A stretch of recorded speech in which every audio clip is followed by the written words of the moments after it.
Hey, today we're going to talk archery with a fellow outdoorsman, and we're going to have a lot of fun talking about archery. Let's get this so we can go side by side so we can see each other here. My name is Roy Canterbury. I'm going to be your host today on Archery Talk 101, and we have Darrin on the line with us, and we're going to talk archery with him. Camera looks like I'm just top of my head. Yeah, getting new computer kind of messes things up, and it takes a while to get it going. I was just able to get it so I could record last night. So we're gonna have a lot of fun. The challenges are over now, I think, so we're all ready to go. Anyway, Darrin, welcome to the show. Thanks for having me. Yeah, and maybe you could introduce yourself and tell everybody a little something about you. Yeah, no, I'm Darrin Christenberry. I have been in archery most of my life. I started out as just a hobby and quickly turned into a dream chaser. I wanted to be a professional archer and see my name in lights and cash some big checks. And um, I checked off a lot of those boxes. And then about 11 years ago, going on 11 years ago, I started working for Elite Archery in the outdoor group in the archery industry. Was a sales rep for about 4 years. And then April of 2017, took over their pro staff. So my official title is pro staff coordinator with the Elite and the outdoor group, but I also do a lot of customer service. I answer tons of questions on the social media pages. Still talk to dealers, still take orders once in a while, sit in on sales meetings, talk with the engineers, do some product testing, have a voice at the table. So it's kind of cool to see archery from as many seats on the bus as I get. Oh And yeah. it's just it's not really like work. I mean, there's days there's days you want to pull your hair out because there's just things you can't control, and I'm sure that's with every job out there. But I get to play with bows and arrows every day of my life, and I couldn't have picked a better career path for myself than archery. So that's basically, in a short few sentences, who I am and what I do. Well, and if they wanted to get a hold of you, how would be the best way to get a hold of you if they have questions specific about what you guys sell and what you guys do? Yeah, I try to stay up with the questions on Facebook and Instagram. Obviously, our brands: Elite Archery, Scott, Slick Trick, Custom Bow Equipment, Ultra Arrows, etc. We have a Facebook Messenger page. I see a lot of those questions. So if you do a random question to Elite Archery, good chance I'm the one answering it. But I'm Darrin Christenberry on Instagram and Facebook, and I try to keep up with that a little more. I'm a little more disciplined on Facebook, I would say, because Instagram messaging's teeny tiny in the corner, and I see it once in a while. I'm like, oh gosh, it's been 4 days since I've answered any questions. So I do get a little bit behind sometimes. So if it's something urgent, don't wait by your phone. I may not answer for a couple days. Yeah, I'm on Facebook a little bit more. I don't use the Instagram hardly at all. I don't get on Instagram. Once in a while it pops up, but Messenger, I'm on Messenger more. Yeah, yeah. Because that's a little bit easier because right up the side when I bring up Facebook, there's just a little button push on it, brings up the Messenger stuff. So that makes it nice there. That's probably one of the easiest ways to get a hold of me is either on Facebook or go out to the Arch Talk 101 Facebook group. We have a lot of archers from all over the world in there at all levels and all experiences. So ask a question. We're more than willing to help you. And we don't run ads in there, so you don't have to worry about trying to sell you anything. It's just all information. And that's well, that's kind of why I called it Archer Talk 101, because when you're taking classes, what's the first class number called? 101, right? Yeah, that's your first class, and that's kind of what why I called it that, and that's why the Facebook name is the same. And I also own archertalk101.com. So there I put podcasts out there. You can connect into the podcast. It goes to my YouTube channel to play it off the YouTube. And I have the YouTube channel, Learn to Fix It Yourself, which you can also watch the videos out there, as well as, get a hold of me there. You can make comments on them. I do look at the comments on all my videos. I have just not archery cut videos. I have lots of them. I almost 700 videos out there. So there's probably something for anybody out there. And if not, if there's something you want to learn, hey, let us know. If they're having a problem with archery or anything, just let us know. It's like, okay, I'm having this problem, and maybe, you know, you or I, somebody have solved that problem, and maybe we can reproduce it and help solve it. And, you know, that's what's fun about archery is there's so much to learn, and no matter how good you are, there's always somebody who knows something you don't. Yeah, I always say there's no rules. Everybody's like, well, what should I do? And I'm like, well, there's really no rules. I mean, there's a right way and a wrong way. And you can look across the shooting line today at the open pro class and see the different ways people are getting perfection done. I mean, leaning back and, you know, some of them are shooting command shooting. Some of them are shooting tension style releases. There's just no rules. I don't think when it comes, there's a textbook way, but there's really no rules. If you learn how to do repetitive things in archery, I say there's no rules. Yeah, and when I'm teaching, I teach what works best for me, and then we look at what's not working for you and modify. Yeah. Yeah. Having an open mind in this sport is very critical. Um, but then weed out, like you said, you know, here's what I feel like works, but maybe it's not for you. Maybe you don't find it easy. So yeah, I think being open-minded is very, very helpful. But then again, no rules. You know, you don't have to do it one specific way to see success. Yeah, and one of the things that you're going through, you know, I'm going to tell you what works best for me, and also when I'm teaching, I tell you why I do it that way. Not just well, do this. Well, why? Well, because I Yeah. said so. Is not the appropriate answer. Do this, and you say, well, why? It's because I already said do this because of this. I have a ghost coming in. Just kind of appears, you know, in the background. And sometimes a hand will show up over my shoulder, and yeah, it's kind of interesting when you have a background set up in Zoom. You know, you can't see, you know, the rest of the room, but you see Right. background, and I like this background. It's you know, I've got a little microphone in the corner, one of these corners over here. I got a little microphone back there. Have an archer in the background. Yep. On this side, it's reversed from what I'm seeing it because I'm seeing it in reverse. I got the archer there, and then the deer over on the other side. I'm having all kinds of trouble. You got it. You got it. Yeah, you know, so and I use Canva. That's one of the images that the pro version of Canva has, and I just put it in there, put the text on it, and put the microphone on there, and it's like I thought it was a cool background, and it kind of explains, you know, what we're doing in one little view, and you see what's going on, and you know, anything to kind of make it unique. So now, do you hunt or do 3D or target, or what type of archery do you normally do? Everything. Yeah, I I cut my teeth as basically an IBO shooter. I'm from South Central Indiana, so I grew up in what I would call IBO country. Um, the Triple Crown was like the tournaments that were most well known around me. So shooting in Bedford, Indiana, Erie, Pennsylvania, and Nelsonville, Ohio was kind of like the big deal for us. And I didn't really start shooting any ASA stuff until the late '90s. Um, and then started trying to shoot them all. I shot the NFAA stuff, excuse me, turned pro NFAA in 2000. And then my rookie year in 3D was in 2002. And I've been shooting professionally in all the NFA events, IBO, ASA events for, you know, 20 plus 24, 25 years now. Yeah, it's just, I do it all. I don't think, well, I do think it's hard to be really, really good at all of them. But I think indoors helps your 3D game. 3D game, whether you shoot known or unknown, you can hone your skills there, and you know, the sky's the limit. Again, there's no rules. I prefer the judging. That's how I grew up. That's what 3D archery is to me. I don't think there's anything wrong with known archery. There's a place for all of it. But I hate to ever see the unknown archery go away, because that's a skill set that's learned. That's what separated me in my career over the guys that could outshoot me. I could outjudge them on a lot of days, or I had an eye for the distance. I really felt like that would keep me in the game.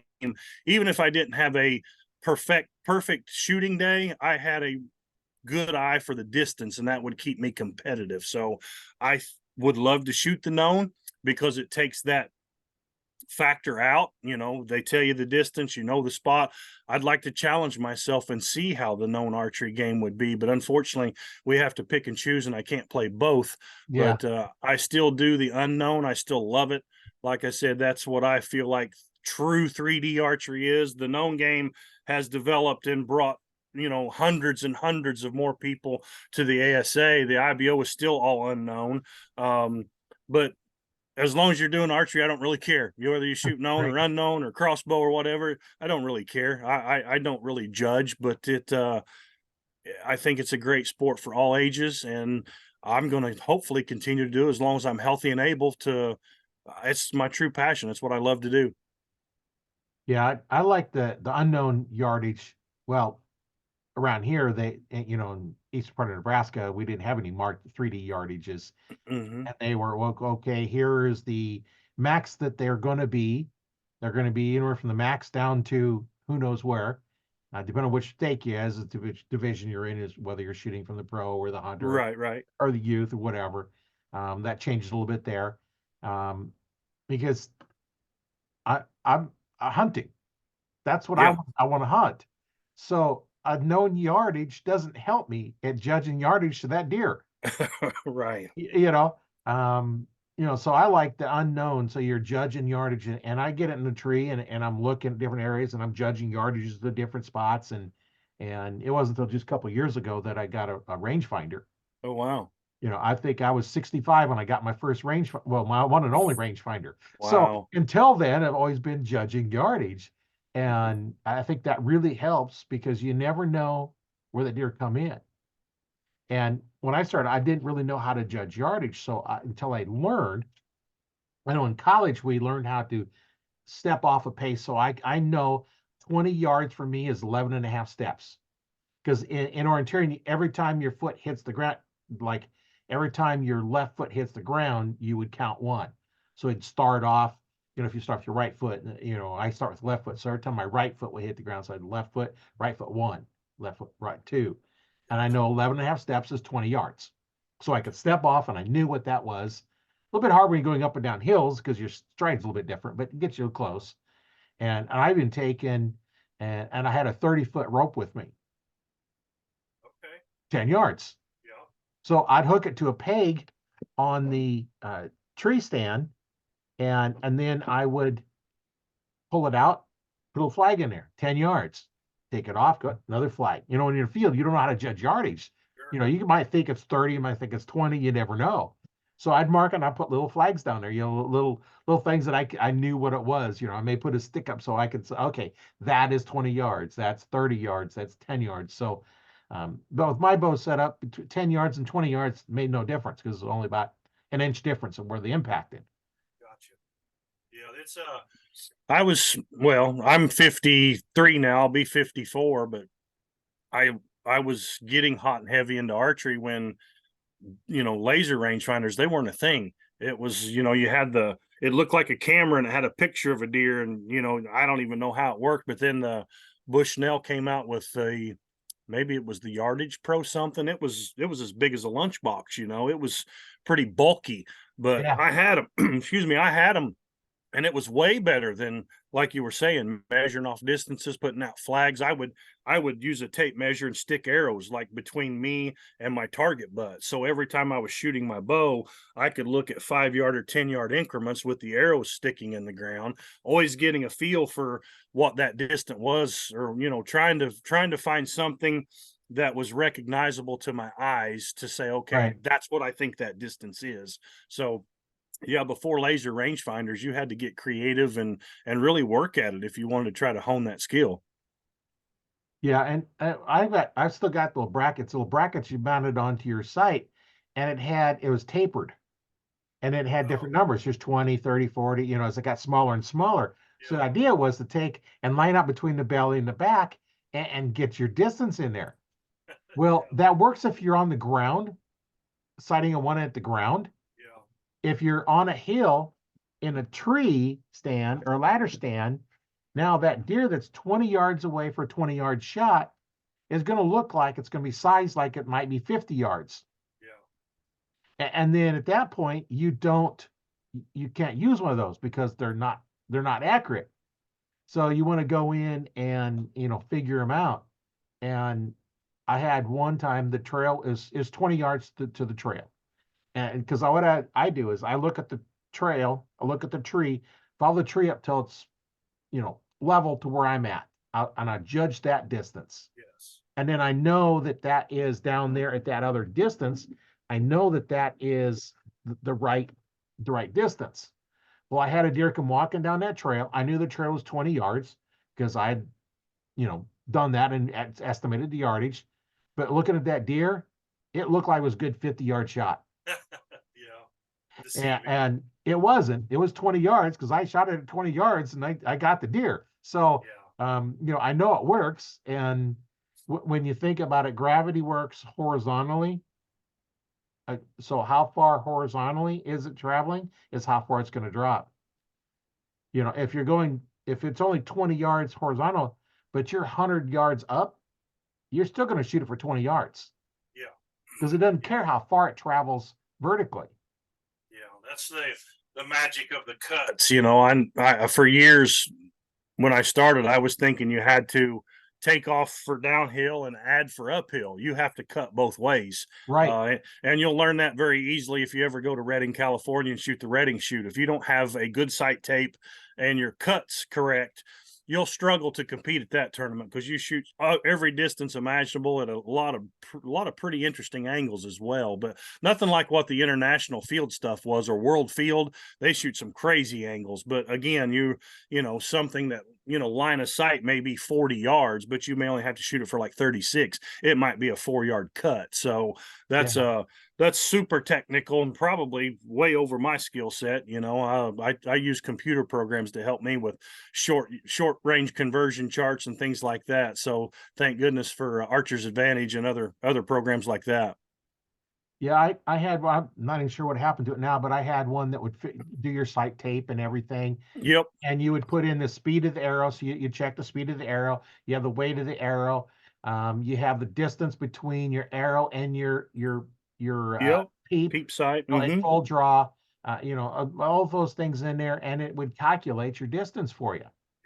Yep. And actually on my hunting bow, I set the 20-yard pin, set that tape underneath and set my 30, 40, 50, all my other pins.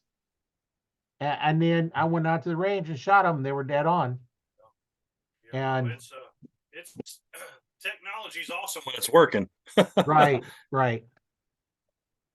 And that was nice on that. And I went to a 3D shoot, indoor 3D shoot, and they had a platform that was, I don't know, maybe 5-6 feet up in the air. But they put a gator that was about 5 feet away from it. So it was almost a straight down shot. And I knew on mine to shoot that 5 feet, I had to use my 70-yard pin. Yeah. So because it's down so far, your form is this way. You bend at the hips. You don't drop your arm. Don't raise your arm. You have to bend at the hips. So I'm bending down, and I'm using the rail to not fall off the platform. So I'm leaning on it. I get down there and I draw through and I nail it. And then of course I have to take my other hand and grab the rail and pull myself back up because I'm leaning over so far. Yeah, no, that's tricky.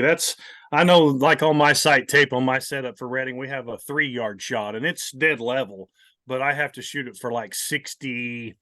I think it's 62 or 64 yards on my sight tape. I have to shoot that 3-yard shot. So it's hard for people to understand, but once you do it and figure out, where the arrow's coming off for your line of sight, your cuts, your angles, it's stuff you have to practice. If you've never shot those close shots or those steep angles, you wouldn't know where to aim. You just don't know what you don't know. So it's fun to learn that as you go on. Yeah, I've talked about this on a couple other podcasts as well. When those short leg shots, why do you have to shoot it for such high, yardage? Well, think about it. Your eyes is level with your sight. Where's the arrow? Down by your mouth. It's, 3-4 inches lower. So it's leaving your bow at 3 or 4 inches lower than where you're aiming. So you got to aim higher to get at those close yardage shots. And I was doing a video in my basement, and I got a bag, but I've got it sitting on a concrete block wall that it's up too high. So I go back and then I go, so I got to bend up because I'm looking to say, okay, where is this going to go? Because it's only like about a 10 or 12 foot distance. Yeah. But I'm not worrying about where I'm hitting. I just need to hit the bag. Right. Because at that weight, I don't want to hit the bag or miss the bag and hit the brick wall and have the arrow come flying back at me. For sure.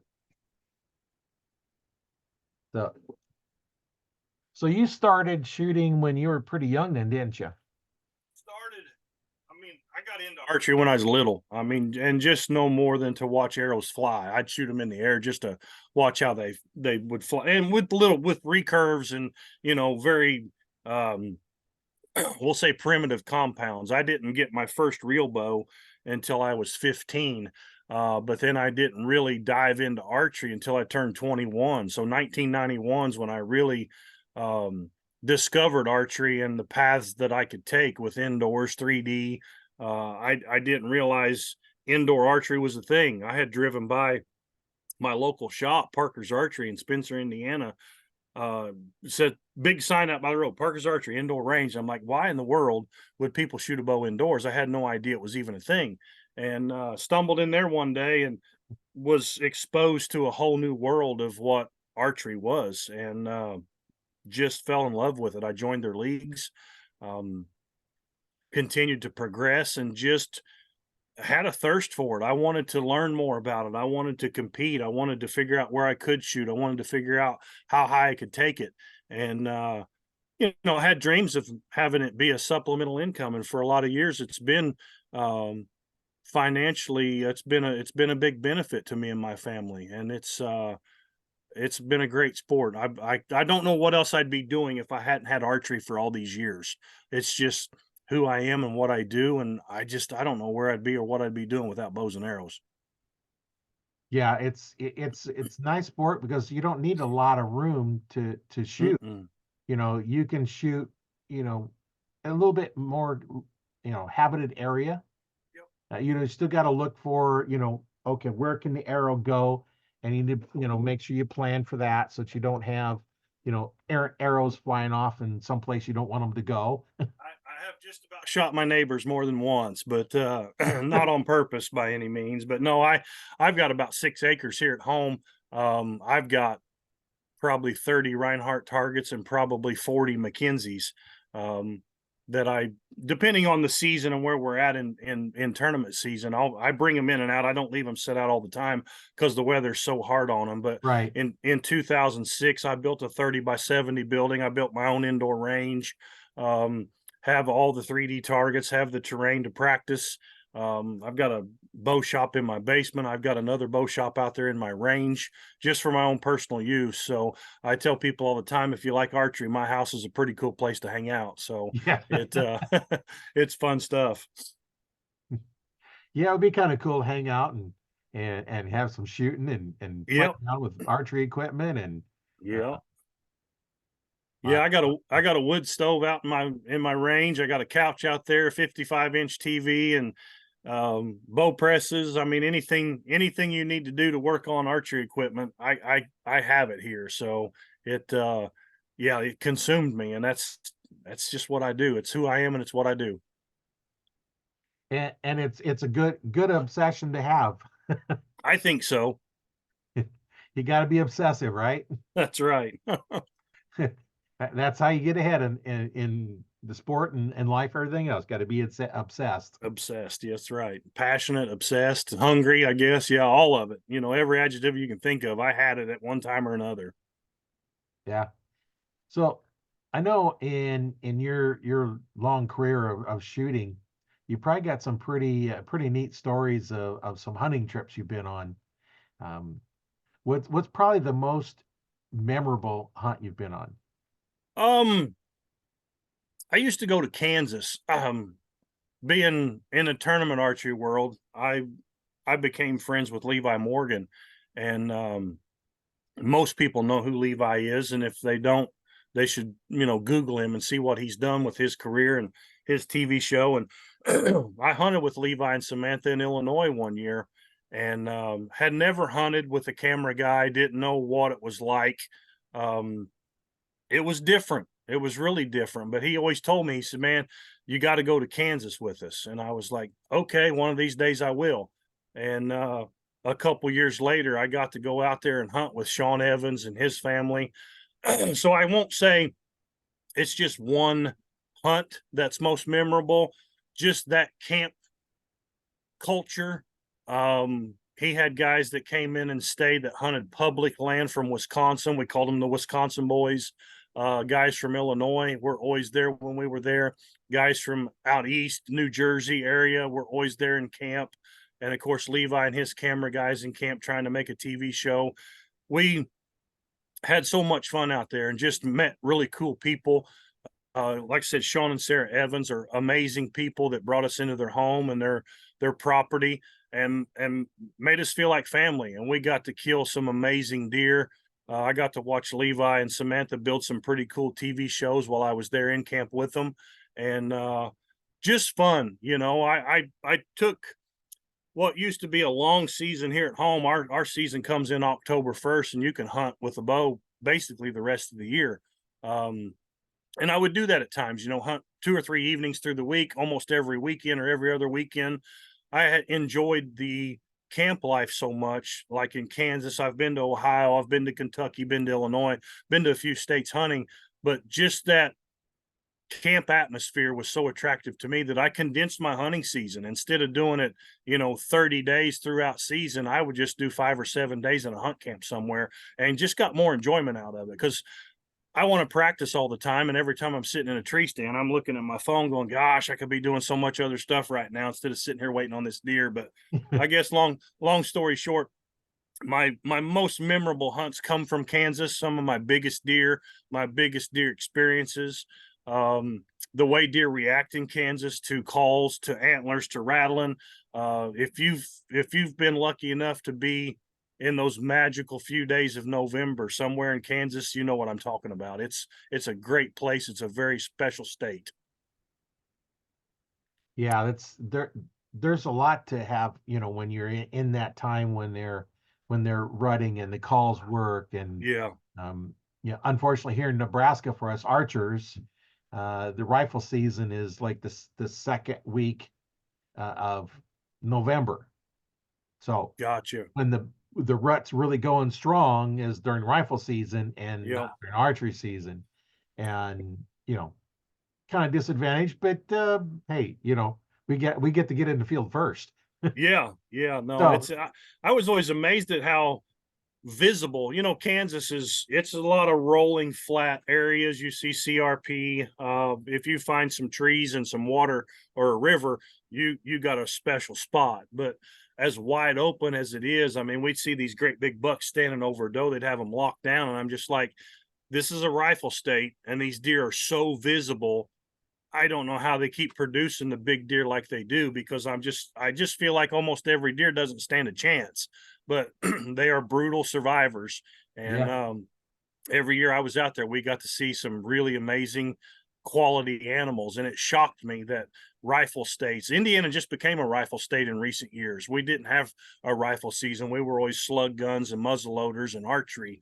So I never really understood how rifle states manage their deer herd. And it still amazes me that how visible some deer are in some states that they survive gun season. yeah, and here in Nebraska with gun season during the rut, you know, the bucks are out more, Yep. so it's a little bit easier to get to them. And I know one year when I had my archery store, um, I was a deer check station, Uh, and they'd moved rifle 1 week later. I was amazed at how many archers was bringing in big bucks yeah. during that week prior that was normally allocated to rifle season. They did it one time, and the rifle hunters complained enough they moved it back. You know, you know, they want to be able to get those big bucks too. You know, so Yeah. um, No. you know, it's hey, you know, like I said, we get to get in there early, and that weekend, you know, that Friday before rifle was always a good day. You know, that's the time to be out in the fields if you have an area that produces a lot of deer. That's Yeah. the day to be in there because the rut's already started, just not quite as hard as is the next week. But Yeah. hey, it's what it is, right?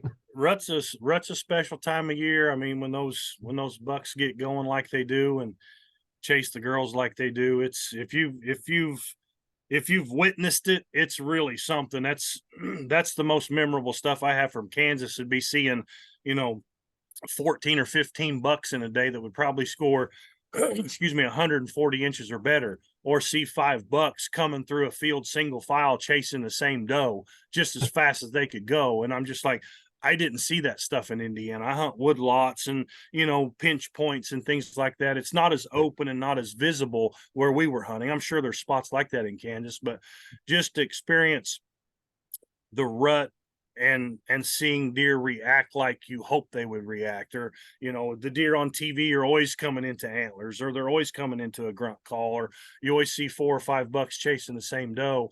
I've got to experience that firsthand, and that's my memorable hunts, is being able to just watch what nature's really doing on those special 2 weeks in certain areas, certain states.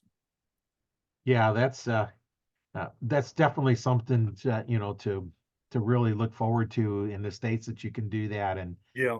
I know, you know, you say, creating a video for them, during the last rifle season, I had my camera with me and a little tripod, and I'm trying, I wanted to record it, and Yeah. it's quite a bit just on my phone, but these phones have so much, uh, high quality cameras in them that, you know, I would have to spend probably $5,000 or $6,000 to get a digital camera. It does what my phone does. Yeah, it's So why crazy. use one? Yeah. It's nice to have ones for other things, but so you got to get your phone started and you got to wait for it to come in, and then can you see it?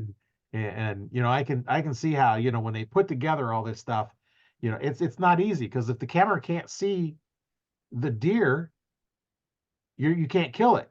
Yeah. His You idea is can't to get make a it on camera. can't make a show. Yeah, you got to get it on Yeah. camera. You can't make a show.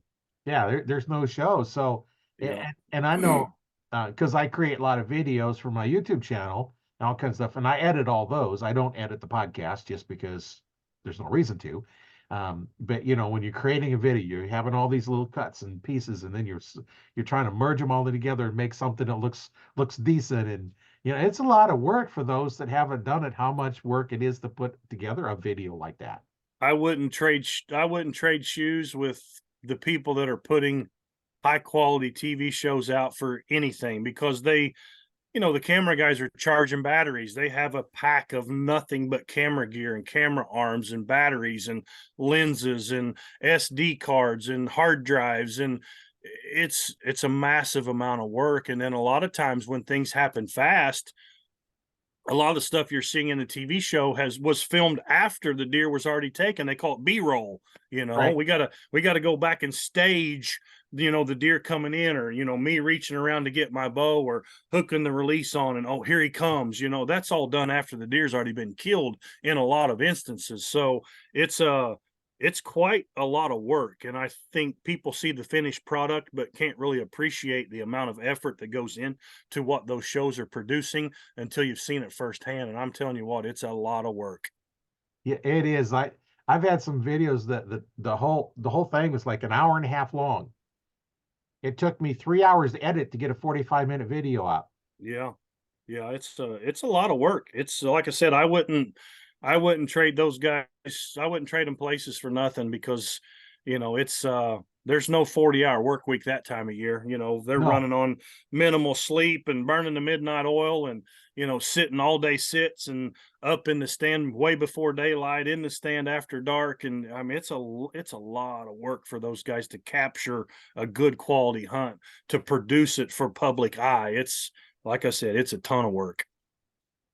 Yeah, and then you have a lot of them where they're showing the arrow or herbal or whatever killing the animal, and then they have to go back, and then all the other stuff that Yep. like you said, the B rolls where you Yep. back and get the fill in stuff, and Yep. that's a lot of work. And Yeah. we just have to give those guys that put those things on a little bit of credit and a little leeway on some of the stuff that looks like it's not quite right. Yeah, and I mean, you got to tell the story, because a lot of stuff happens in split, well, especially during the rut. I mean, you may have 30 seconds to get this deer, and it's basically, are you on him? Yep, boom, shoot the deer. Okay, now we have to produce a show. We just Right. killed this giant deer, but we have to get the story up to that point. So that's where the B-roll and the editing and filming, hooking the release on and all that stuff. But yeah, it takes a creative mind and a lot of time to build that stuff to you know put out there for all the fans that watch it. It's a lot of work.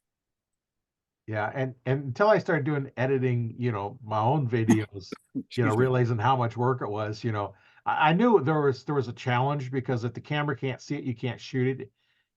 You might have a perfect shot, you can see it just fine, everything's all good, but the camera, it's too dark for the camera to pick it up. You gotta let it go. Yeah. And that's the part that, you know, you don't understand on that. When we're just out hunting, I'm out to get the meat. So I don't, if it's recorded, great. If it's not, well, okay. I'm not trying to produce a show. Yeah. Be nice to have that video just so that I can put it on my channel. But you know how that goes. No, I've got some video clips of some kills over the years, and it's fun to have that stuff to look back, and it makes me think about the hunt and what the weather was like. And some hunts, I drove 10 hours to Kansas, and first set within 2 hours was tagged out, but then I've also been like, okay, I was only supposed to be here for 5 days. I'm on my seventh morning because they're like, hey, just go ahead and stay, see if you can kill, and last set, last few minutes. So it's Yeah. it's very, very interesting, and they all have their own unique story. Yeah, I know. I've got some trail cameras out. I've got two areas. One area, they must have moved through at night. So I got the cameras up, and there's a little spike, and then a nice sized deer, and then two kind of, they're probably year and a halfs. Not really big racks. They're, if you're gonna shoot for bucks, then those you wouldn't shoot those. And there's two of them come in, and they come in and walk around. Well, one night I got them. They kind of walk through, and then they come back, and they kind of played around sparring, and then you for a little while, and then they just walked off together. Yeah, I think I call them bachelor groups. Yeah. They're back together this time of year. I got a buddy of mine that hunts a property not too far from where I hunt at typically, and he sent me, I don't know how many pictures he sent me the other day, but there was 4 and 5 bucks in every picture. They're back together now. They're no longer enemies while the rut's going on, but it's interesting to see what they do and how they change throughout the season. And won't be long, they're going to be dropping antlers. We'll be able to look for sheds again here. So time comes and goes so stinking fast. Yeah.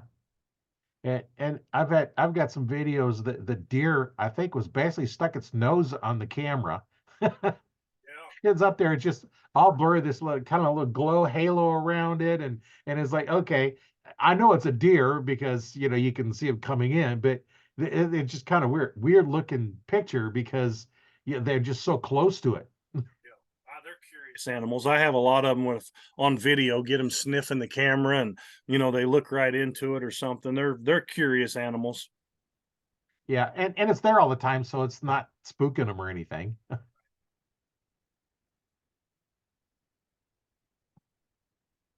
So tell us about probably your most challenging hunt you've had. Challenging.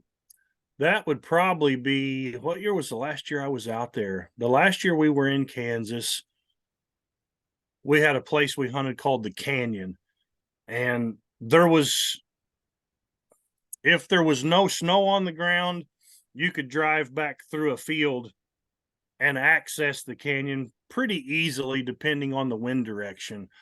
But with the wind direction coming out of I think it was out of the north or northwest, we had to come in from a different road to get there, and we had got like 10 inches of snow the night before. So A, we couldn't drive where we wanted to drive, and B, we had to walk, oh my gosh, a long way through 10 inches of snow, and it was cold. I mean, it was freezing cold that morning. Of course, we get to the stand and you're just sweating like crazy. Yeah. Get set up, watch it break daylight. You can easily see the deer with all the snow on the ground. We set that morning until we couldn't take it any longer, and then went back for lunch And I guess most challenging was just the elements, you know, hiking in there, sweating, just exhausted by the time you get to your tree stand, and then sit there and your temperature cools down. And then you start to just, I mean, we had heater body suits, we had, you know, hand warmers, we had everything that to try to keep you in the stand as long as you could be there. And it was just like, I'm over it. Let's go get some lunch. Let's go warm up. Um, Lo and behold, it gets up to, I don't know, up close to 30 degrees the next day, and all the snow starts to melt. And that second evening, I killed probably my biggest buck to date. So that wasn't the challenging part. But after after we went through the cold, the next day we're hiking in with all the snow, everything melting, but the creek's a lot higher than it had been before. So we're walking through spots. I had water down in my boots because I stepped through the creek where it was deeper than I thought it was going to be. We hunted a stand that we hadn't hunted in a while. I just about dropped my bow off into the creek because we sat right on the creek. So it was just like I got up in there, didn't have my binoculars. I had to borrow the binoculars from the camera guy that was with me because I'm like, dude, I'm so unprepared. You know, we had everything you could imagine that morning, fighting the freezing cold and all the temperatures. And then the next day it was like, okay, it's warm enough now. Just battling the different elements, I guess. That's probably what I would say my most challenging would be, just battling Mother Nature out there, you know, trying to adapt to what she's got to offer. And I used to be able to tough it out when I was younger. I just told my wife the other day, I said, the older I get, the less I like this cold weather. We've had some below freezing temperatures here in Indiana in the past few days, and I'm over it. So same way with hunting. I guess I'd be a fair weather hunter now. If it's 32 and sunny, I'm all about it. If it's 3 degrees and windy, I'd rather sit and watch football or something. Yeah, I know. We just went through a couple weeks of below zero temperatures here, and Yeah. we had, I think one was down to -17, and we're at wind chills -20 and above or below, and this next week it's supposed to be in the 30s. So heat wave, t-shirt weather. Yeah, I was out in Iowa, not this past weekend, but the weekend before for the Iowa Pro-Am when they got their blizzard, you know. So 4, 5, 6, 8 inches of snow, whatever they had, 30, 40 mile an hour winds, 17 below zero temperature, 40 below wind chill. Yeah, not my kind of weather at all. Yeah, that was the weather we had here because I'm in Yeah, Nebraska, so I'm not too far away from there. We hit it and they hit it, and I'm not jealous of that kind of weather. I promise you that. I don't like it. well, there's still one road that's about a stretch on Highway 92, about 5 miles long, that is still, you can see there's on the side you're going through, and the mounds are about 12 feet high around there. And I go between Highway 66 and 92, and there's a road that goes past a stockyard, and that drifts in, and even this morning it was still wasn't two complete lanes. Still part of the one lane was a little bit covered, and it's that in that 30 that that day there was that about 5 or 6 miles, and there was 30 cars got stranded, and it took them like 3 or 4 days to even get it cleared where you could drive through it. I was amazed and actually impressed at how good the highway departments there kept the roads, because the wind was, it was a real light, fluffy snow. It wasn't a heavy, wet, 30-degree snow where you get a wet pack. It was real light that would blow easily in the wind. And I was impressed at how good and how prepared some states are for weather like that. And the roads were easily accessible. I mean, I had four-wheel drive and had it in four-wheel drive, and needed four-wheel drive at times, but still they very impressed with how prepared they are for that kind of weather and how well they maintain the roads during those stretches of weather. Yeah, I know. After that, I went back to, that week I missed a couple days work. Next week I took the interstate because it was clear. That highway still wasn't open, and I tried going there this morning, and I said, well, I'll go that because I come home Friday that way, and it was there. One lane on that little spur that goes through there, but so I went to go out there, and I get home almost to Highway 92, and a train's blocking the road. So I would turn around, take another little shot, and then instead of going on the interstate, which clear back the other way, so I have to go north, but I got to go south to get to the interstate. And so I go around, I get on the highway, it should come out, you know, right where, you know, past where all that problem was. And I get almost there, road's closed. Got to take a detour. So I'm detouring around, and I finally get there. It's like 45 minutes to get to the highway, which only takes about 45 minutes to get to work.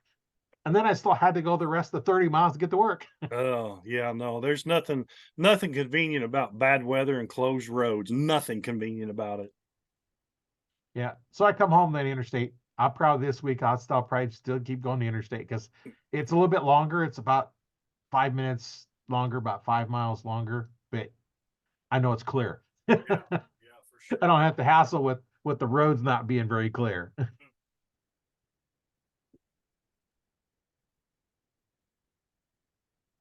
Yeah. So I know you've been to a lot of 3D targets. Tell us about some of the 3D shoots. Tell us about some of those and what it's like shooting on nose, some of your memorable ones there. Gosh, probably. I mean, I've traveled all over. I went to Australia in 2007 and 2009 to I did I guess like a seminar, basically question and answer seminar, and shot their nationals. And then I've shot every IBO and every ASA with the exception of about two for a lot of years. I haven't missed a tournament.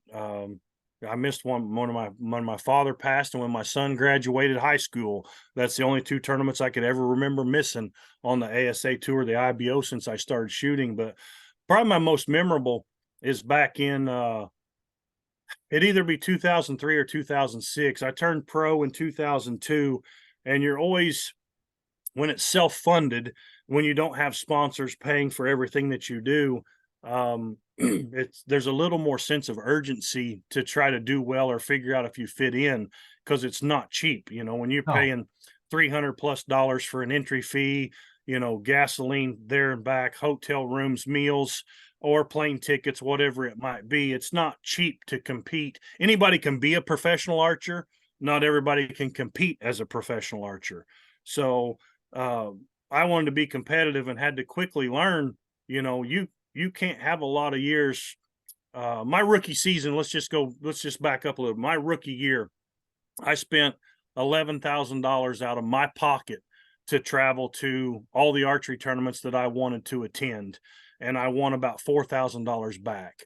So I lost $7,000 of my family's money to go chase my dream. And I quickly realized, and I mean, that was 2002. I quickly realized that you can't play at this level unless you become more competitive at this level. So I kept right. working hard.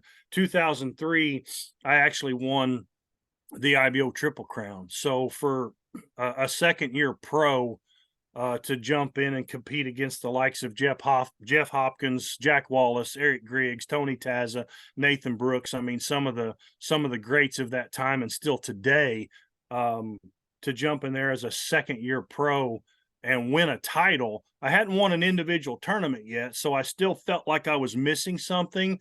Right. But to break through and actually, you know, win a $10,000 bonus from Matthews and, you know, win some money for some podium finishes and look back and go, okay, I didn't lose money this year. You know, that's that was a refreshing way to approach it, because it's, you know, it becomes a financial burden.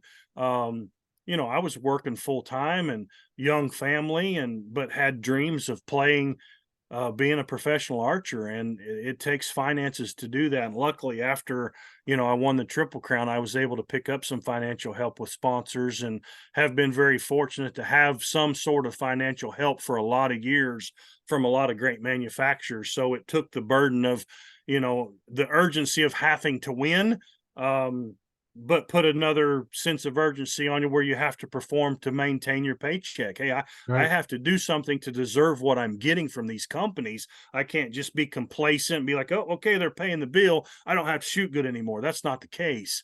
So the pressure went from I'm losing my own money to I have to continue to earn my spot. And that was a better place for me. It was a lot easier for me to compete, knowing it was kind of a safety net, I guess you would say. But yeah, 2003 winning that Triple Crown was like a breakthrough moment for me. I made a couple of shoot offs in the next couple of years, but I didn't win my first individual tournament until 2006. And in that year, I won like 6 events. I won 4 individual tournaments. I won the Triple Crown again, won an ASA Shooter of the Year that year, which was the biggest accomplishment I've probably done in my career. But that's just part of the 3D game, part of the 3D love that I have. And being able to cash a few checks along the way to help support my hobby was awesome, you know. And I have people reach out, you know, even today, hey, I want to shoot for a living. I'm like, man, that's a tough road to travel right there, you know. So you can shoot for supplemental income if you can manage your finances and you can compete. You can win some cool money and some big dollars if you win the right tournaments. But to say I'm not going to work and I'm going to shoot for a living in today's world where the competition is ridiculous, it's just almost unheard of for someone to say they're going to shoot for a living in 2024. It's not easy. Yeah, I know I seen a post on I think it was Facebook where a guy and a lady, I think it was Paige and another guy, 360X, both of them. Paige and Chris Perkins, and that's just the norm on the 5 spot. If you don't shoot a 60X on the 5 spot, it's nothing. I mean, when I started shooting and competing, 118 X's out of 120 would make the shoot off in the pro division. They were 2 off of perfect. Now there'll be 25 guys and half a dozen women shoot perfect scores, 600s with 120 X's. The level of shooting is unbelievable. Mike Schlosser, Matthias Fullerton, Stefan Hansen. Stefan did it at the Rushmore Rumble a few weeks ago. He shot a 300 with 60X on the blue face and then turned around and shot 300 with 30X's on the Vegas face the next day, cleaned the whole tournament. Matthias Fullerton never missed a Super X in Nîmes, France this past weekend and got knocked out. He got beat on a 1 arrow closest to center in his like second or third match. Never missed a baby X the whole weekend and got knocked out of the tournament. It's just like, how is that even possible? So yeah, the level of shooting and the depth of the field, the depth of competitors that are capable of shooting these scores now is insane. Just really, I appreciate good shooting because I know how hard it is. And to watch these guys and gals do it on week in, week out at a tournament when there are big dollars on the line is super impressive. Just super impressive to watch the quality of archery we're witnessing in these days and ages for sure. Yeah, that's something that, you know, I remember, you know, on the blue face target, you know, you're getting 298, you know, you're winning 298, 299, you know, and then, you know, 20, 30X and now if you don't get 300, you're not even close to being in the game. Yeah, they don't even know you were there. Yeah, you're if you don't get 300, you're holding up the last end. Yeah, if the guys that shoot 59 out of 60, you know, ask them how you do, they're like, oh, I dropped one. And I mean, it is because you literally, if you miss one, you cannot win in the open pro division. If you miss one, you cannot win. I almost, Vegas is 2 weeks away. I'll be leaving 2 weeks from Wednesday for Las Vegas, or actually a week from Wednesday for Vegas.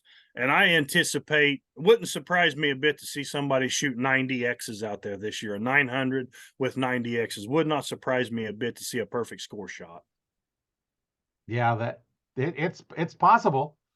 And they still may not win because all the 900s will make the shoot off. And then if you happen to miss one throughout the shoot off, sudden death, then, you know, you could still lose. Even though you were the best archer for 3 days consistently, you still have to survive that big, massive shoot off that could be, you know, 16, 18, 20, 22 people, 22 men and women. The women are shooting 900s too. So it's very common to see perfect scores, and it wouldn't surprise me to see a perfect score with a perfect X count this year. That's how good the archery is that we're watching right now.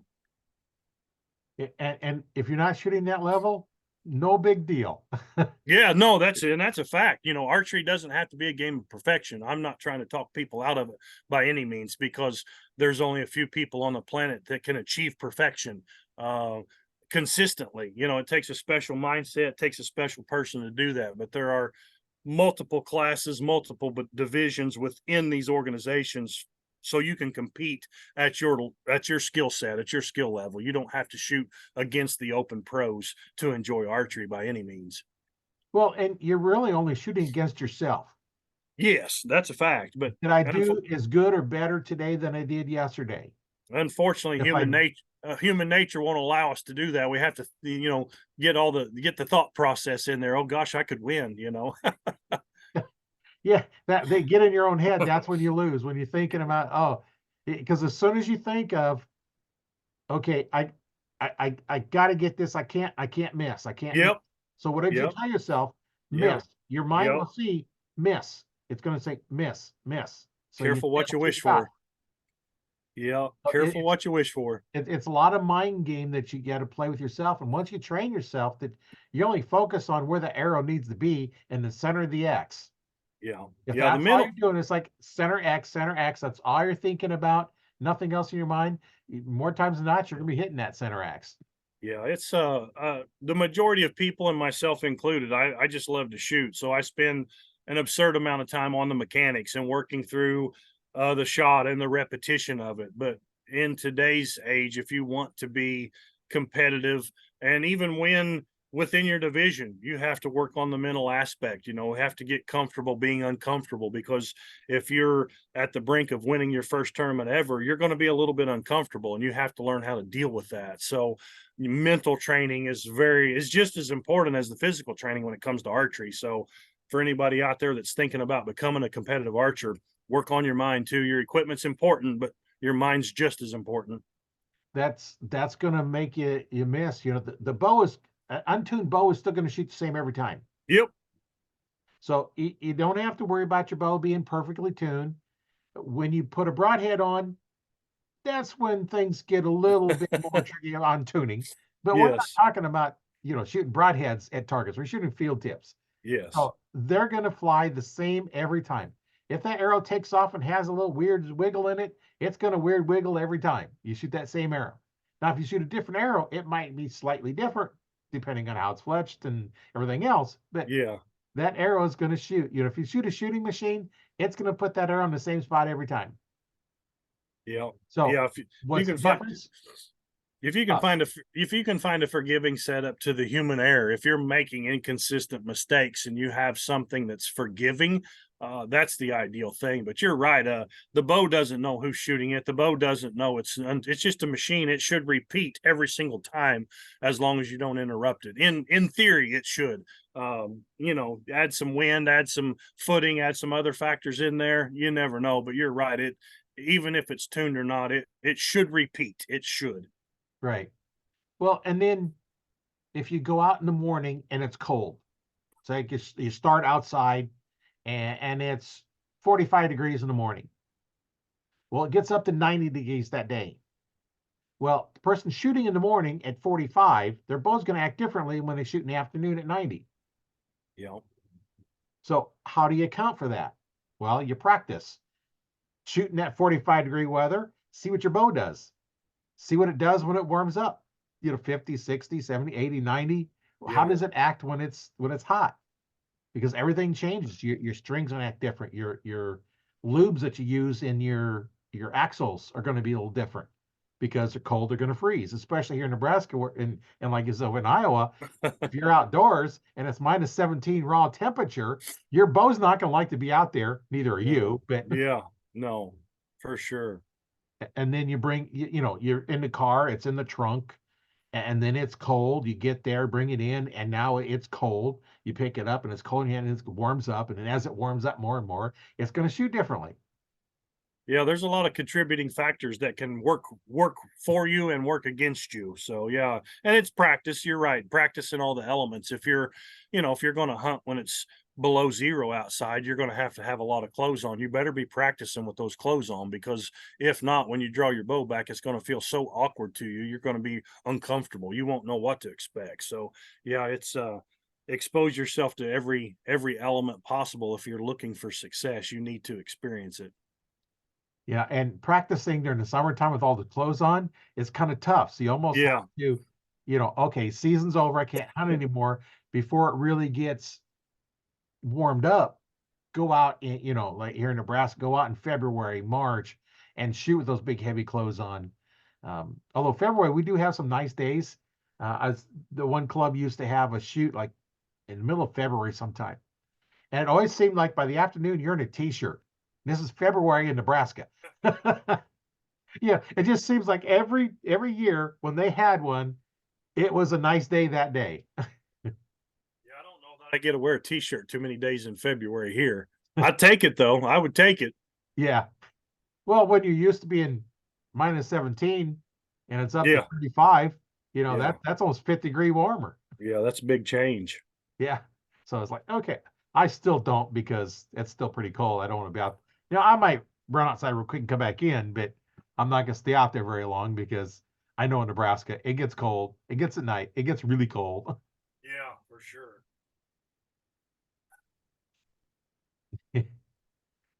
Yeah, that's got some interesting stories, and that's why I like listening to all these different stories. That's why I ask some of those questions because I like to hear about the memorable hunts and the exciting hunts and the challenging hunts, and it makes like, oh, okay, I haven't had that challenging of a hunt.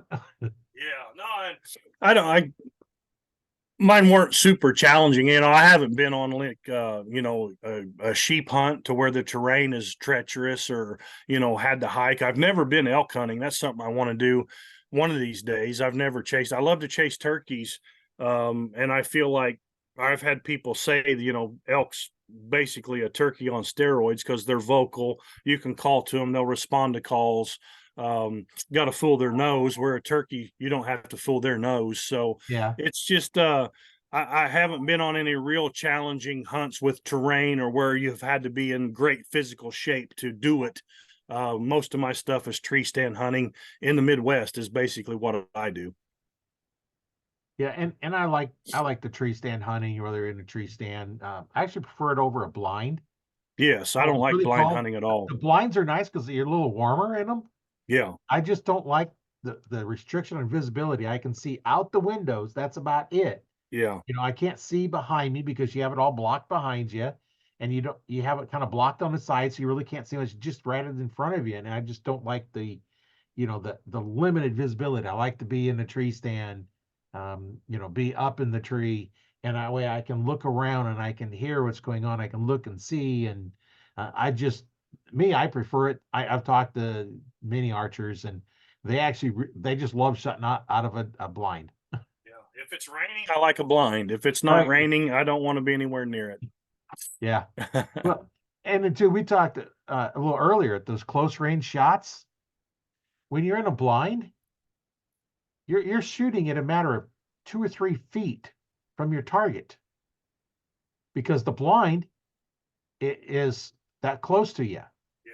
Yeah, You're at full draw, and that blind is just a matter of maybe a foot or two at most in front of your arrow, and that's why a lot of them will actually shoot through your blind with the broadhead and not through the window you're supposed to shoot through, and because they don't realize that the arrow is so low.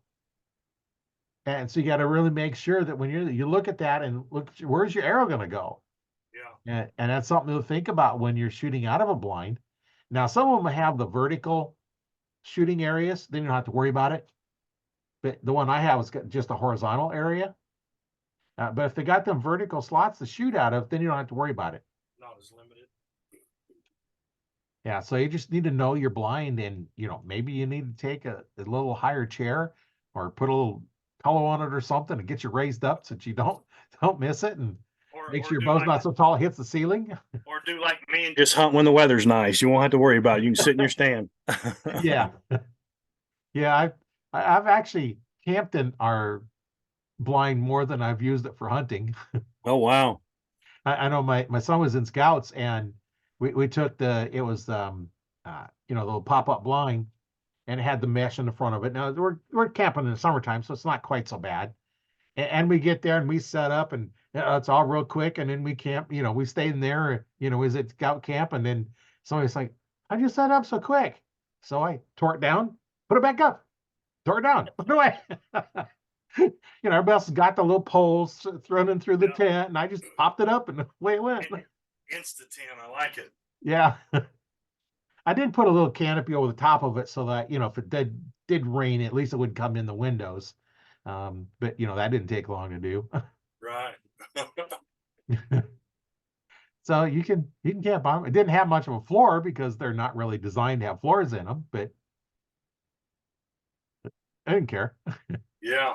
No, I hunted in Ohio 2 years ago, and we had some pretty crappy weather. It'd be about the best way to describe it. It rained a lot, and they had shooting houses.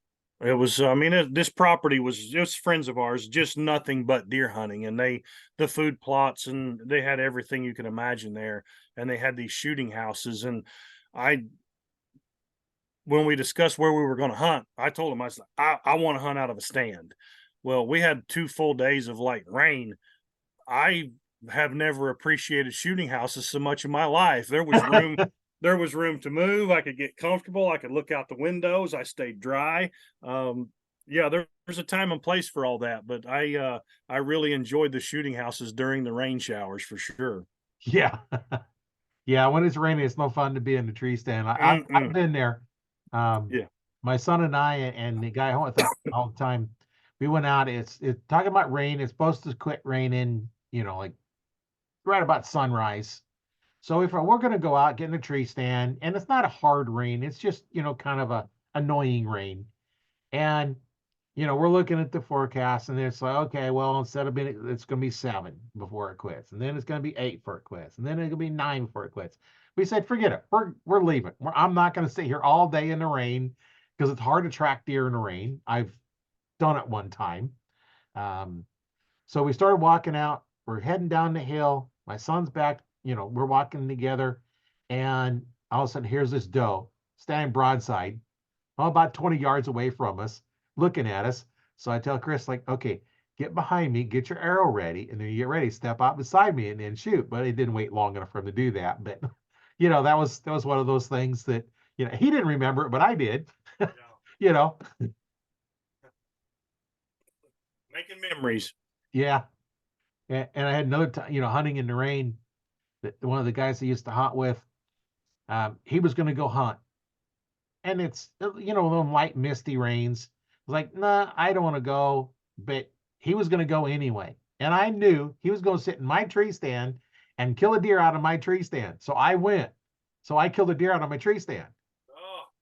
And so I come out, here it was.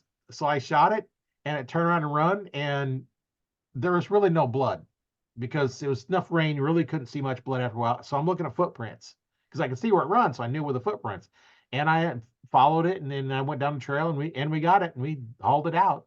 But I basically tracked it by footprints in the mud. Lucky. Yeah, because it didn't go very far because it was a good hit, but good. Still.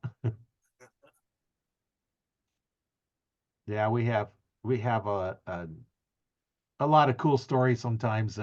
I know that it was an abandoned railroad track where we was hunting off of. So when we got it, was easy to haul out because it just walked down the road track because the tracks were all gone. Well, I'm going out one time, and I'm walking down. I just know we're walking. I'm not being quiet or nothing because I hadn't seen anything all day. And I'm walking down this trail, all the gravel and stuff on it from being the old trains. And I look over to my right, and here's this deer laying down, just looked up at me. It was probably 10 yards away. Looked up at me, and just ignored me, and I kept walking. Because one of the ladies that lived up on top of the hill would walk that track all the time. That's what she'd go walk it. So the deer was used to somebody walking up and down the trail. That didn't bother him. If I'd have stopped, that deer would have been gone. If I'd have stopped and tried to come back, I knew it was going to be gone because you're not going to get back quiet enough to get to it. So I just said, forget it. I'm not even going to try on this one. Yeah.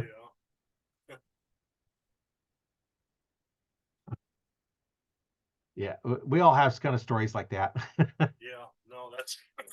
I was sitting there thinking as you were saying that, you talked about challenging hunts, and I didn't even really think of this till of a challenging hunt. I went one day.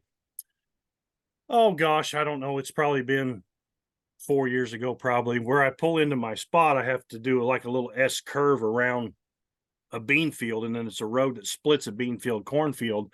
to get back to to park. Well, as I made the S curve, I looked out into the bean field and I could see a really nice buck out there standing over a doe in a cut bean field. And I'm like, well, how in the world am I going to do this? I went ahead. I knew it was a west wind that day, so the wind is at my back. So I just drive completely past these deer and they stay right there in the field. Parked far enough into the wood line where I could walk the wood line and get like perpendicular with them or even with them. So the wind's still hitting me in the face. I sit there. Oh gosh, this was an on the ground hunt. Basically, walked out to the edge of the field waiting for this doe to get up and hopefully come to me. Long story short, I end up shooting this buck at 66 yards. He made a big loop around me. Went out the next morning. This was of an evening. Went out the next morning, tracked him. I didn't find that deer for 10 days later.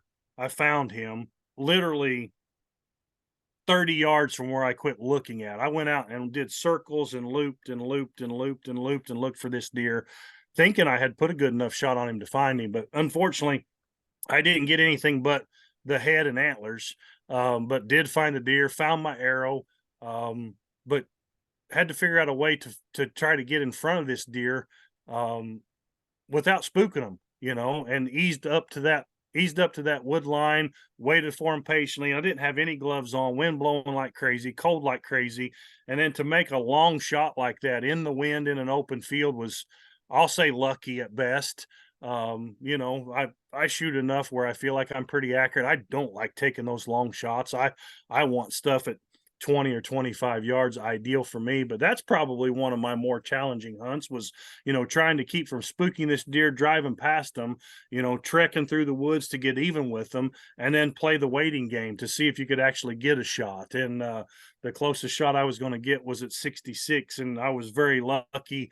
I didn't harvest the deer, I guess you couldn't say, but I did find him eventually 10 days later. But almost a success story. Yeah, I actually had one very similar to it. Was with a big buck. It was a doe, and shot it and it run, and we're trying to track it, and we're no blood, can't find any blood, and this is at night when we're trying to look for it, and we're looking and we're looking and we're going around all over the place, and it's like we can't find it. We probably tracked it, 100 yards or so anyway, and we just can't find it. So we said, okay, well, must not have been as good a hit as I thought it was. So we go a week or so later, what is stinking? So I start like you, if we'd have walked probably another 20 or 30 yards, we'd have found it. That's how close we was to it. But we just gave up a little too soon. And we probably should have just kept walking straight, because where we was walking, that same direction would have took us right to the deer, except we ended up giving up a little bit short. And you never know. And I had done my due diligence. I went back to where I shot the deer, followed where I thought he had gone, tried to find as much blood as I could find, did everything I could do, recruited help, looked and looked and looked, and then, back out the next day. I don't know if I think I was moving cameras. I was moving cameras is what I was doing. And I walked down, I had stopped up on this hill to overlook this ravine, and we never go in there. And I thought, well, I'll drop down this ravine to get back to the east side of the property. Drop down that ravine, and there that dude laid right there in the creek bottom. And I'm like, I was standing right above him multiple times probably, but close but no cigar. If I'd have found him the next day, I would have been able to obviously get the meat, get everything about the deer. But when I did find him, it was not the most pleasurable of smells, I guess you would say, trying to get trying to salvage what I could off that deer. Yeah, it's not a good thing. I know one time I was out and they were talking about snow. Probably was it 3 or 4 inches of snow that night, and I'm out and I shoot this deer, and I end up shooting a little bit far back, and I waited an hour and a half. I got down the found blood trail. I waited for Randy to show up, and he started following it. And then I was probably 30 yards. This deer gets up and runs off. So we go over where it was bedded down. Sure enough, pool of blood there. That's the deer. Well, you can't chase them. It's not dead. if I kept following, it'd keep going further and further and further. So we said, okay, stop. We didn't know where we'd come out. So we walked straight out. The next night we come back, we'd had, I don't know, 4 or 5 inches of snow. So I tell Randy and his son, Randy Jr., I said, we're looking for a lump of snow on it. We're looking for a lump with snow on it because it had that much snow. If it was dead, it was going to be just a lump. So we're all walking around. I didn't actually come across it. I found it about 30 yards from where it got up. It runs about 30 yards, lay back down again. And so now it's all covered with snow, and it was, freezing, a little bit below freezing because you're not going to snow from which is yeah. So it was kind of like 20, I think, that night. So we get there, uncover it, all the snow off it, and the legs are froze, open the cavity up, and it's still warm. So I don't know how long it was laying there before it died, but it just laid down and eventually bled out. And then was able to get the deer because, hey, the legs are frozen. Everything else is still warm, so it was easy to do. And we got it all gutted and hauled home and had some good meals. They're tough animals, man. They're tough. Yeah, they are. One of a buddy of mine, he says they were out during rifle season. He shoots an .6, and I forget what the other guys are shooting, and shot this deer. It come running by. He shot the deer. Kept running by. Another guy shot the deer and it probably won 100, 200 yards, something like that. He said when they found that the heart was just shredded, they had heart shots and hit it, and it still run that far. It's amazing what what they can do. And sometimes you shoot them with the arrow, and they just kind of look around. It's like, oh, what was that? Don't even know they've been hit. Yeah, crazy. Yeah. If you don't hit a big bone or anything, if you just happen to go through between the ribs, don't hit a rib, like, because they're so sharp and so fast, they just slice right through. And that Randy, buddy of mine that I used to hunt with, he said one time this, because here we had 2 tags. He had 2 tags so he could shoot more than one deer. He says this doe comes walking in, and he shoots. It just stands there. So he figured, well, I missed it. Then the buck comes following in, and of course now he's doing his job on the doe. He shoots the buck. It just ignores him. Next time they go walking out in the field, and then they start doing the little wobbling thing. He'd actually had kill shots on both of them, but they didn't realize it because they were focused on something else, and get out in the field, and now he's got 2 deer. Double the work. Yeah. You could do that. Nice thing about the bows is they're so quiet. You can shoot multiple times because they don't really hear it. Yeah. And some of the new bows, I was talking to one of the guys on the last podcast that I think comes out. I think it's coming out here next this Friday, I think it is. But he was talking about the new Matthews. And they got the, I think it's the lift, I think it was. Yep. Where they got that membrane between there, and he says, you don't hear anything but your release going off. So they're really quiet. Because you're a Matthews shooter too, right? No, it used to be. Now it's Elite. Oh, you're not, yeah. Because you talked about, Matthews made you check, and that's one of the Matthews does is they pay you to win with their bows. That's why a lot of them shoot Matthews. Oh, yeah. Because like you said, you got an extra $10,000 at one time. Oh yeah. Matthews has been great for archery. I mean, they've their motto was catch us if you can. They've been one of the industry leaders for a lot of years.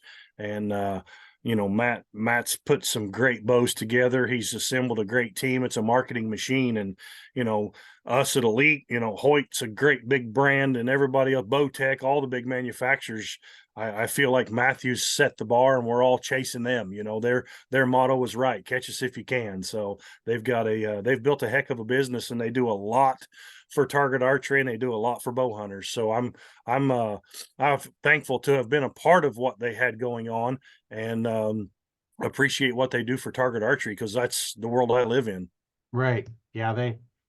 At Top Archer, if you're professional and you're in it for the money, and you can win with an Elite, you can win the PSE, you can win the Hoyt, you can win with the Matthews. And if you win with the Matthews, they pay you an extra $5,000-$10,000. What are you going to shoot? Yeah, yeah. And there's, like Vegas, Matthews pays probably the most, but I know Elite's really competitive now at the ASAs and IBO events, and just about every manufacturer out there, if you win, has an open contingency program. You don't have to be sponsored by them. Some of them may have rules in place, but I know we're open. If you are just any average hunter off the street, if you go and win a tournament with our bow, we'll pay you the contingency money if it's eligible, or are we paying that class? So it a lot of dollars to be earned out there if you're in the right spots at the right time.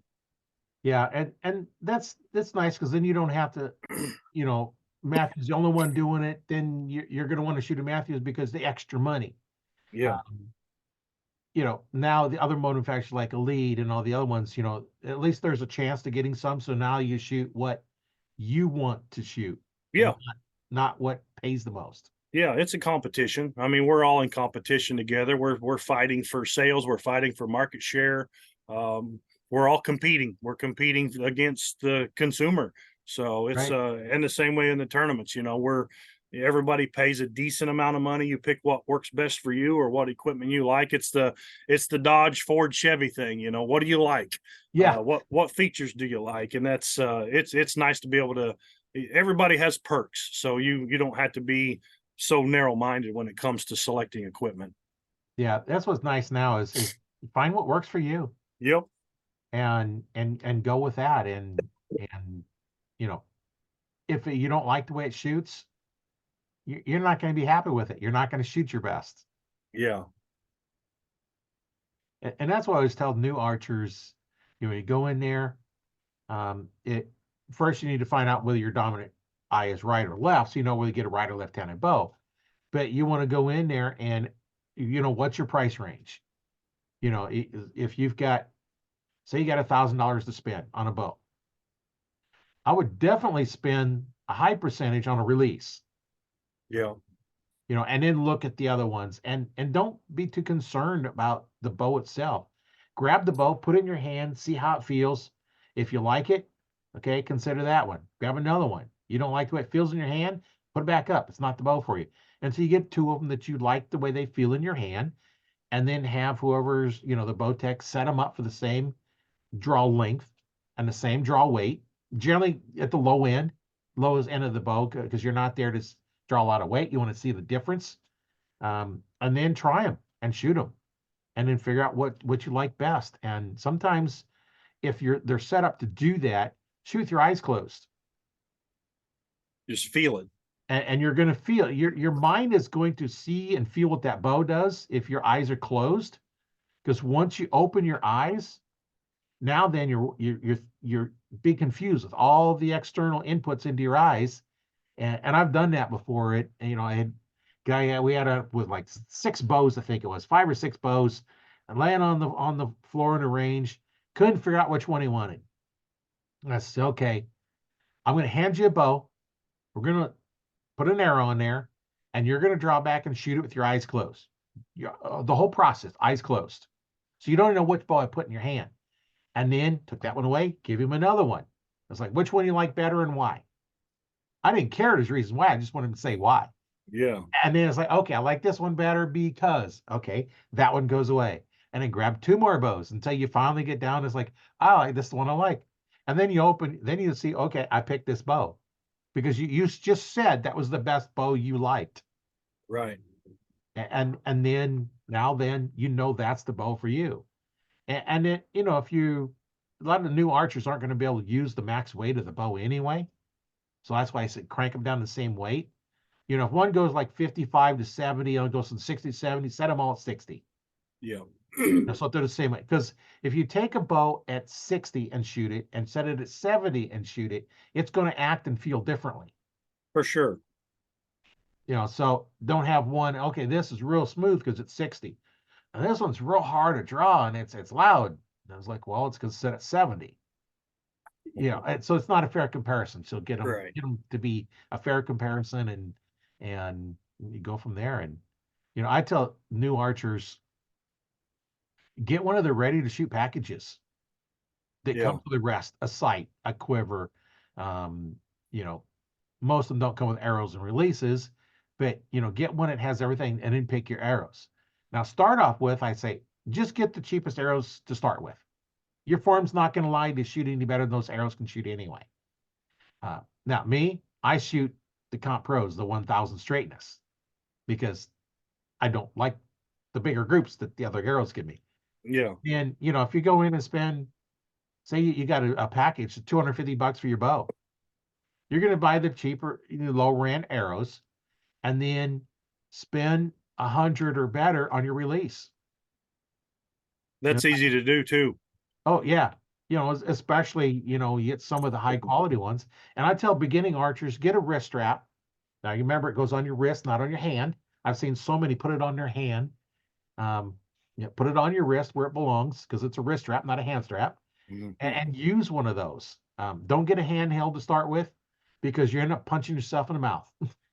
Yeah, it can happen. I got a video of this. I showed you. I have a Carter chocolate addiction, and when I draw back, my thumb is on side of the release, so I'm drawing back, and then I tilt forward and put my thumb on the release, and then I can draw through. I have a Scott release that has a hook on it. I got it from a guy that was a rep for Scott Archery. Okay. Back 95 or 96. Day or two ago. Yeah, a day or two ago. And that's my release I go to when it gets cold, because I can't put in my hand. I have very little glove on here. It just basically on the back of my hand, because where the release goes in the joint between the index finger and thumb, that needs to be open so I can feel the trigger. And then so pretty much it's one of those gloves that are pretty much shot, but it covers enough of the palm of my hand and the back of my hand that I can use it. But when it gets so cold I can't use that, then I go to the wrist strap, because then all I need is just my index finger out. And keep it in my pocket and help keep it all warm and Adapting. Yeah. So, and then you don't have to worry about anchor point, because they're anchored differently.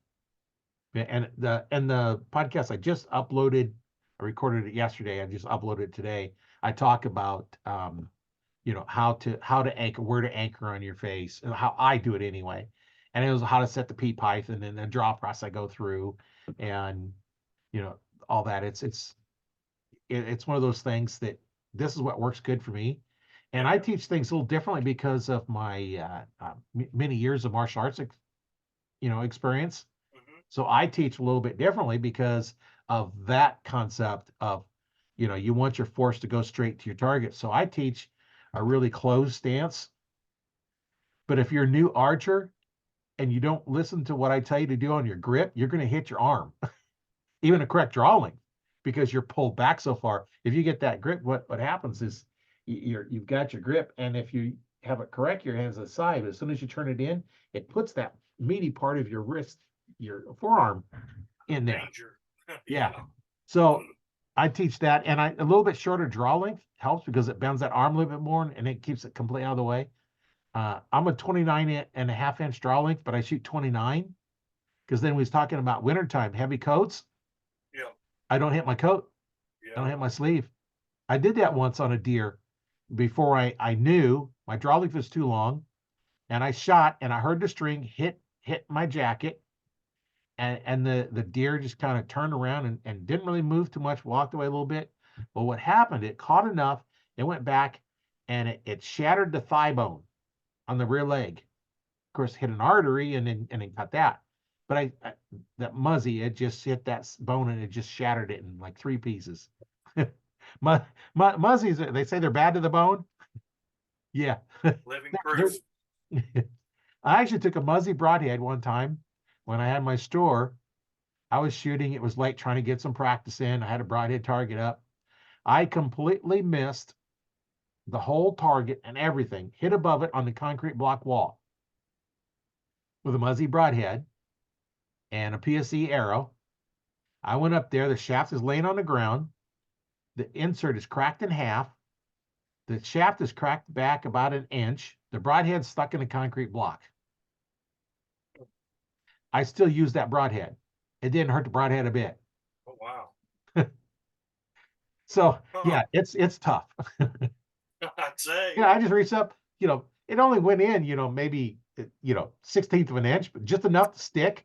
So I just pulled it right out. Lucky. Yeah.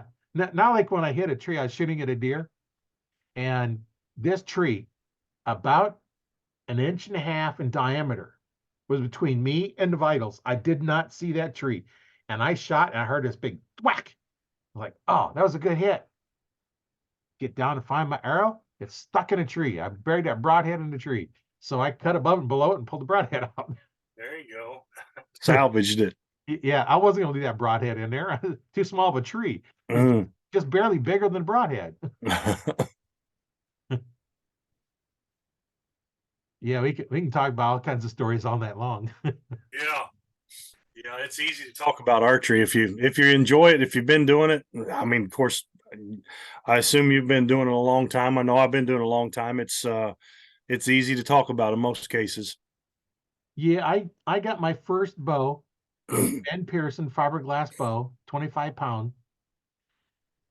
And at that time, I had the choice of wood arrows and feathers or a fiberglass arrow for bow fishing. Okay. That was in the 60s. Yeah. It wasn't until probably about 10, 12 years later when the compounds come out.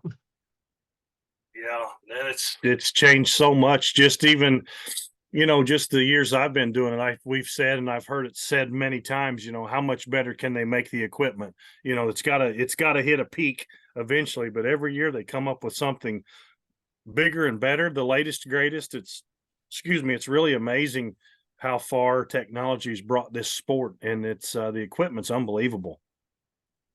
Yeah, 10 years ago we thought, well, they can't really advance too much over this. 5 years later, well, they can't advance too much over this. Yeah. And now this year it's like, well, they got bows now that really don't make any noise. Yeah. You don't need a dampening on it. Super efficient, fast, quiet. I mean, they check a lot of boxes. There's some great stuff out there. Not a lot of vibration. The older bows like mine, I have a 2001 PSE and a 2003 PSE that I shoot. And, back then my 2001 PSE Carrera was rated at 320 feet per second. But you don't get that out of it because, well, I'm putting dampeners in it to quiet it down, decrease the vibration. And now that when they come out with the parallel limb designs, when you think about the force, when that bow goes off, you pull those limbs back and they're going forward. So the bow's going to follow where the limbs want to go because the force is going forward.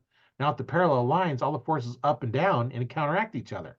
So they sit in your hand a lot better. So you don't need as much vibration dampening, and you can get by with, you could probably even get by with something that bows now without a sling and not have it in front of your hand. Except when I'm hunting, I'm going to drop it because I don't hang on to it. That's why I use a sling. You need a safety net there. Yeah. Yeah, because if I didn't have to put my sling on when I shot out of a tree stand, my bow would be on the ground. I get one shot, I'd go down and pick it up. It's not broke. Because falling out of a tree stand, 12, 15 feet is not going to be good on a bow. No, probably not going to get away with that without damage. No, especially if they fall down and they hit on a stabilizer or something, or hit on your side, or, fortunately, hopefully there's not a rock underneath there that your bow hits. Yeah. Because that'll definitely do a good job on it. So where do you plan on taking your archery from now? I know you're working at Elite and doing all that. And it's like, where do you see yourself going from here? I'll continue to do my job and work and, compete as long as I'm physically able to compete. I have big dreams of retiring at 60, which, like I said, I'll be 54 this April. So maybe work 6 more years and compete 6 more years if I'm able to. That's just my vision right now. I don't know if that'll happen. Maybe I'll shoot later. Maybe I'll work more years. I don't really know. That's my goal right now, is to, retire at a fairly early age and enjoy my life, because you just never know. Tomorrow's not promised. So No. I don't want to work. I don't want to work till I'm in my late 70s, or I don't want to work my life away. They say enjoy your golden years. I don't want that to be a few months. I want it to, there's things I want to do, places I want to see, and maybe I just sit at home on the back deck and watch the grass grow. I don't know, but that's kind of where I see myself going. That'd be kind of boring. I get bored really quick doing that kind Yeah, of thing. yeah. Well, some I think maybe I have earned a couple boring days in my life. Maybe that's what I want to do. I guess I don't know. We'll see. But yeah, I don't know. That's my current plan. Just continue to play with bows and arrows for the next 5 or 6 years, and then see what happens when that day gets here. Yeah, I know. I retired a few years ago and was doing a lot of online stuff, and actually that's how the podcast started. It was something I was doing and was challenged to start a podcast, and I was like, well, I'll do one. Then I'm thinking, what am I going to talk about on a podcast? Archery. Yeah. So There then you I go. started this, and I formed the group, and because I had some place to go there, and I started off with the first podcast, like, okay, what am I going to do? And I said, okay, I put down a checklist. What, as a new archer, that's a new person that wants to get into archery, what do you want to do? What do you need to know before you even get to the store? Well, one, you know what your eye dominance is, so you know what that is. What your draw length is, so you kind of know what that is. And then what type of archer you want. You want to do recurves, you just watch Hunger Games and you're interested in the recurves or longbows or compounds or crossbows, or any of the other many different styles of bows out there. There's so many. There's not just recurves, longbows, and compounds and crossbows. There's so many different ones out there. What do you need to know? And so I go in, and so I got, here's how you check your eye dominance, and here's how you check your draw length, so you kind of know when you get to the store, when you get it tuck up to the tech that's going to help you. You know what they need to be asking you and checking for. One of the first things you need to do is, what's the dominant ice? Right or left-handed bow. And then Yeah. what do you want? What are you trying to get out of it? You want to just shoot in your backyard? Or are you interested in doing 3D? Are you interested in doing target archery? You like the Olympics? Yeah. That's all different. You need to get, where you're going. And I started with that checklist, and then I was like, okay, I have someplace to send them. So then I created Archery Talk 101 Facebook group, someplace to send them, and then started growing that. And right now, I think there's like, what, 1,300 people in that group right now. Wow. And, all organic growth. I go out there, and, some of the groups, people would post, so I should post like, well, how's my form? And then response would be, well, practice more. That's not the right answer. So I'd say, hey, join this group, upload your video, and we'll look at it. We'll give you some pointers. So Yeah. I started going and doing that. And, I haven't had anybody upload a video recently, but hey, anybody that's listening, if you want your form looked at, upload it to the group. We're going to take a look at it, and we'll give you some pointers. Yeah. No, And that's awesome. that's what we use the group for, is, learning. And then, of course, now I get a lot of the podcasts. I post those in there. This one is podcast number 164. Wow. So starting my third year doing it. I started That's awesome. in a full year, and then now I'm starting my third year doing it. So yeah, I've interviewed all kinds of archers, and hey, if you want to come on the podcast, talk archery, you're more than welcome. Just let me know. It will Yeah. the link That's to get on awesome. and do it. Um, if you're thinking about getting an archery, don't know what to do, hey, get on here. We'll talk about what we need to look for in the bow. If you just got your bow, hey, let's talk so we can help you out. Yeah. That's awesome. Yeah, and that's what the group's for, and that's what we like to do with it. And that's kind of why I do this. Besides, I get to talk to archers all over the world. That's cool. It could be somebody in the UK, it could be in Ireland, it could be in Africa, it could be Australia, it could be in Germany, um, Croatia, Yeah. in Bosnia, uh, all over. Some, I think, in Italy. And in fact, my first guy I taught online was in Italy. Didn't have Wow. any coaches around. So hey, send me a video, and I'll start critique it. So I was teaching him how to do it in, over Messenger, basically. And that's when I was looking at putting in an online coaching program, and that's what I was like, okay, how's this going to work? And then had another guy up in Canada, he's actually in the group, so he may hear this or not, but he was grouping, about 6-inch groups. So we got on the call for about 45 minutes, and then he sent me a picture a few weeks after that, 3 arrows touching. Nice. So, if you're willing to be coached, hey, there's a lot of people that are going to help you. I've even heard stories of archers struggling, and the guy they're shooting against is helping them. It's Yeah. like, give them pointers. Well, I'm competing against you, but I'm going to help you get better. That's just kind of the archery community where, if you're struggling, ask me. I'll Yeah. help. Fair Not enough. while I'm actually shooting. I'm not going to help you while I'm shooting, but in between shots, we can. Yeah, for sure. Yeah. So, hey, it's been great talking with you today. I'm sure you've got things you need to do tonight as well, and don't want to take up all night. But we've been on here about an hour and 45 minutes. So yeah, that's kind of about normal for the podcast. We Gotcha. figure for an hour, but I allow for 2. Yeah, no, I appreciate you having me on, and thanks for letting me talk about archery. And I wish you the best with your podcast and your group, and keep teaching the sport. That's great. Yeah. And for those that have listened this long, I'll put some links to get a hold of everybody in here. The links to Elite Archery, I'll put some of that in there. I'll link how to get a hold if you have questions. I'll leave links in the description so you can always get a hold of us one way or another. So Perfect. it's been great talking with you. And we'll see you on the next one. My name is Roy. I've been your host today on Archery Talk 101, and we'll catch you on the next one.